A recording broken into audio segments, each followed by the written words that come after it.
السلام علیکم ورحمۃ اللہ وبرکاتہ۔ حضرات سامعین و ناظرین، آج میں سجدہ کے بارے میں آپ لوگوں کو یہ بتانا چاہتا ہوں کہ سجدہ کس طرح کیا جاتا ہے، سجدہ کرنے کا طریقہ۔ اور طریقے سے پہلے آپ لوگوں کو یہ بتانا چاہتا ہوں کہ سجدہ ہے کیا چیز۔ حضور صلی اللہ علیہ وسلم نے فرمایا کہ السجود وہی وضع الجبہۃ علی الارض، یعنی رکھنا پیشانی کا زمین پر سجدہ ہے۔ زمین پر پیشانی کا رکھ دینا یہ سجدہ ہے۔ ایک اور روایت ہے کہ امرت ان اسجد علی سبعۃ آدم علی الجبہۃ والیدین والرکبتین واطراف القدمین۔ مشکات میں یہ حدیث ہے کہ حضور صلی اللہ علیہ وسلم نے فرمایا کہ مجھے حکم دیا گیا 7 اعضاء پر سجدہ کروں، پیشانی پر، دونوں ہاتھوں پر، دونوں گھٹنوں پر اور پاؤں کی انگلیوں پر سجدہ کروں۔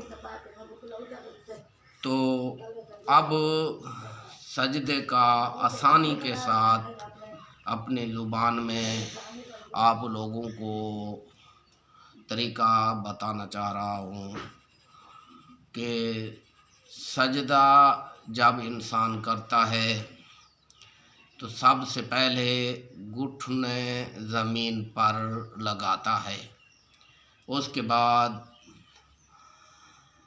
ہاتھ زمین پر رکھتا ہے، پھر سر زمین پر رکھتا ہے اور پاؤں کی انگلیاں قبلہ کی طرف ہوتی ہیں، پاؤں کے پورے زمین پر ہوتے ہیں۔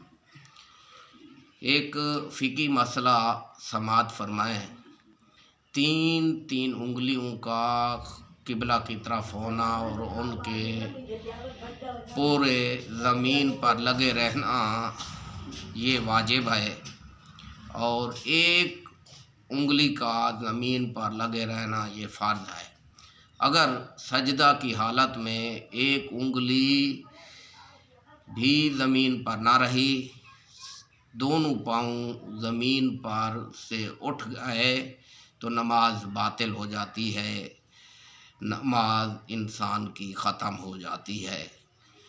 خاص طور پر سجدہ کی حالت میں دونوں پاؤں کو زمین سے اٹھا دیتے ہیں، زمین سے تھوڑا سا بھی اٹھ گئے تو نماز باطل ہو گئی، نماز ختم ہو گئی، پھر نماز شروع سے پڑھنی پڑے گی۔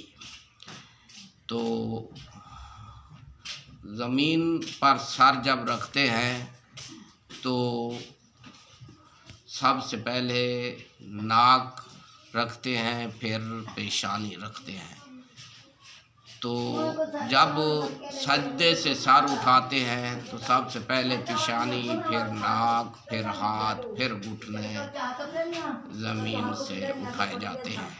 یہ سجدہ کرنے کا اصل طریقہ ہے جو میں نے آپ لوگوں کو بتایا ہے۔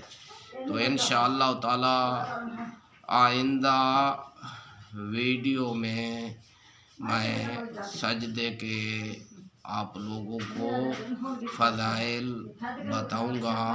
میری ویڈیو کو غور سے سنا کریں اور اس پر عمل کیا کریں۔ بس اسی بات پر اپنی باتوں کو ختم کرتا ہوں۔